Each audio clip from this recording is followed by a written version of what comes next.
Good afternoon. Here we are, afternoon around the house with the Donna Shaw team. Today we're going to have a little bit different topic. We're going to have some questions fired at us, and we're going to answer questions that everybody's asking about. So, okay, Scott, what you got for us?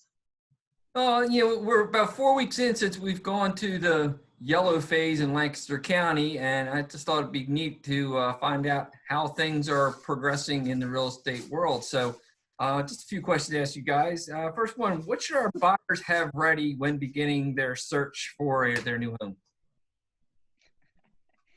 Money. No, no. They should get their pre-approvals taken care of long before they start looking. It's very competitive out there. We actually do have a lender that is actually doing a full commitment at this point from the get-go. So that would be very helpful in a competing offer situation. And we can talk more about that on a later date. Yeah, you definitely have to have a pre-approval done before you even think about looking at properties. And I know we all have to work if we need a mortgage, but a property comes on the market, we almost have to look at it the same day. And there are people looking at houses. We had one year, I went to show a property, 21 families through that property within 24 hours. So we need to be ready. You need to be ready to go into a property, make the decision, make the offer all at the same time. We're doing a little bit differently. Kendra and Scott, I know you both do the same. We write a little bit of information about the buyers, so it's a little bit more personal. So, we are really trying to figure out the best scenarios for you to get the property in this competing market. So I just had a deal too. It was really helpful. The lender actually got involved and called the listing agent. The listing agent was unfamiliar with their lending institution, so they reached out. So it's all about having the right team of people surrounding you as a buyer, and we've put a lot of really good people in our circle. And so if ever we're asking you who do you want to use and you need a suggestion, we've got quite the list. So I guess the key takeaway is be ready to make that offer. This is not a time to be searching through a bunch of properties. You find a property, be ready to make an offer on that property. That's the key takeaway. Yeah. Well, and as a buyer, you can't expect us as an agent to be rushing out to show you a house that has 21 families going through it, and you're not ready, because we can't get you ready fast enough. And it's not beneficial for you to look at a property, fall in love with it, and then not be ready to do something in a split instant. Okay, thank you. So obviously you're talking about 21 showings. How are the showings working? As far as being able to get into them and everything like that with the process? Don? Yep. So I know when we're showing properties, we have to schedule them. We have to have 15 minutes in between each showings. So we have to get them scheduled almost immediately because the slots are filling up.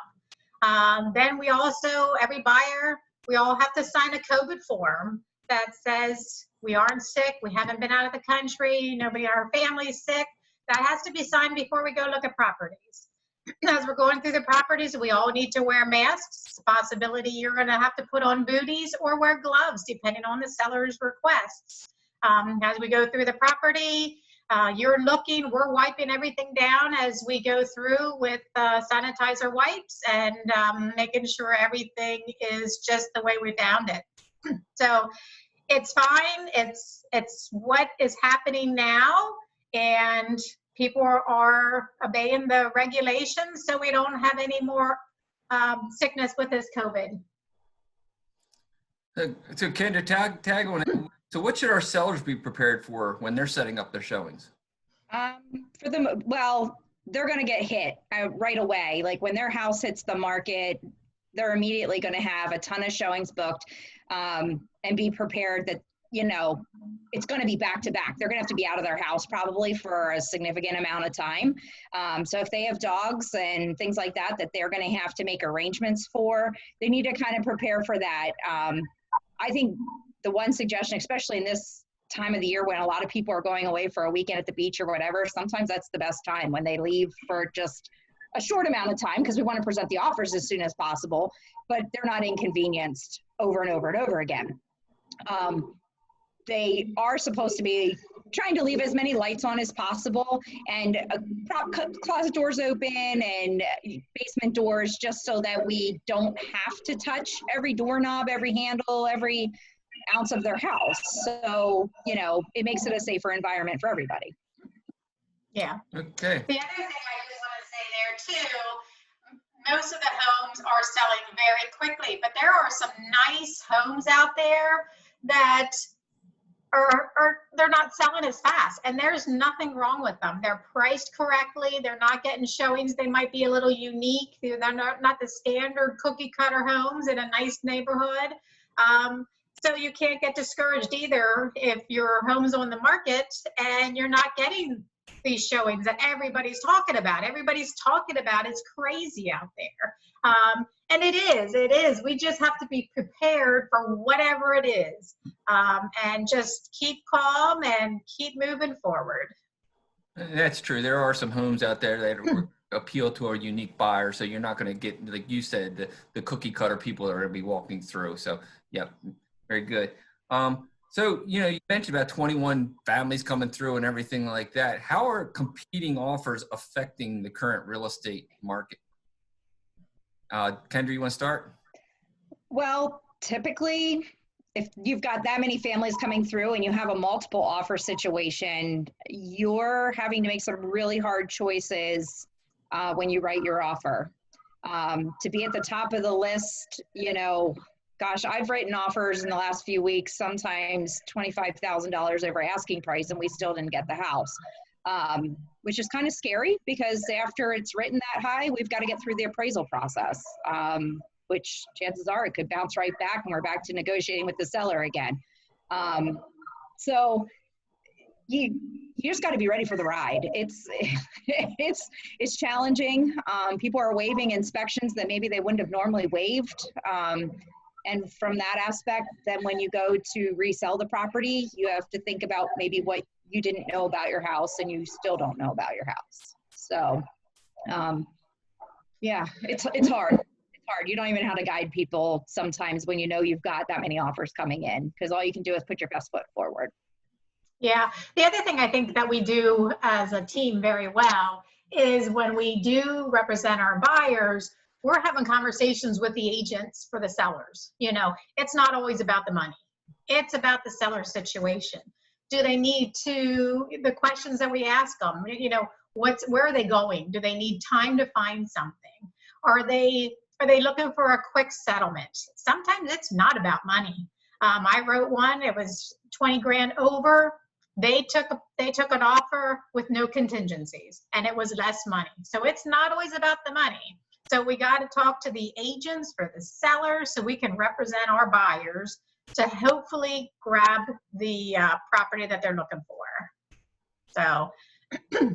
Very good. Well, thank you. Well, finally, Donna, you mentioned settlements. The last question would be, you know, how are settlements being done now? Now that you're bringing some of these deals to close, how are they being performed? You want to start with that, Donna? Yeah, actually, we are still doing closings in the cars at title companies, but the one benefit that we can do now is we can actually go to the closing as well. We're still in our cars, but we can be there with our clients to answer any questions they have, but we're just outside the cars. But so we're hopefully getting some documents prior to closing so we can all review them together before we go to closing and just sign the document. So, but that is one benefit that we have right now, that we can actually be with our clients as they're actually doing their final closing before they move into their property. Kendra, you got anything to add? No, I mean, there for a while, sellers weren't really allowed to sign off ahead of time and give us as agents the authority to go to settlement for them. We do now have that capability again, to sign like settlement sheets if they can't, because settlement times they're tight too. The scheduling for settlement times is tight, because they take a lot longer now with people signing in their cars. It just, people tend to have questions that they can't ask right at the table. So it just, till they make a phone call to the title agent and get their answer and fill out what they need and juggle paperwork back and forth, it takes a little bit longer. So I will get to experience it myself this week for the first time. I have to go sign tomorrow afternoon for a seller. So yeah, so it's just new. It's different. It's just different, but good. Yeah. Getting to The other closing. thing I do want to add though, Scott, as we're talking about closings, wire fraud is still very relevant. And we really need to make sure we're taking all the precautions, that you don't get your money taken if you do any wire some monies, and we have to make sure that they're actually going to the correct institution. So do not send any kind of wiring instructions through email. You're going to want to talk to your agent, who will then get the title company who's doing the closing in contact with you. So really what comes together for this whole thing is things have changed. You really do need your professional realtor to kind of help you through the process now. To go into this thing, off of a Google or something like that, really could not work out well for you. I think it's safe to say. I think we're always going to have a place in a real estate transaction. I think that our expertise and keeping up with the company that we work for, keeping us in the loop of all the changes that are happening and all the new things that we need to do, we're always going to be needed. Yeah. And it's great to be back, to be able to see people, even if it's a half a face. It's so good to see people again. So. Well, that's all the questions I have, you guys. You guys are great, though. Appreciate, sure all our people out there watching really appreciate the updates. Absolutely. And the interest rates are fabulous. So, and the inventory is super low. So if you're thinking about it, let's all get together, get a game plan together, and help you move. So, good. Okay, everybody, it's been fun. We'll wrap this up, and one more afternoon around the house with the Donna Shull team. Bye now. Bye. See ya.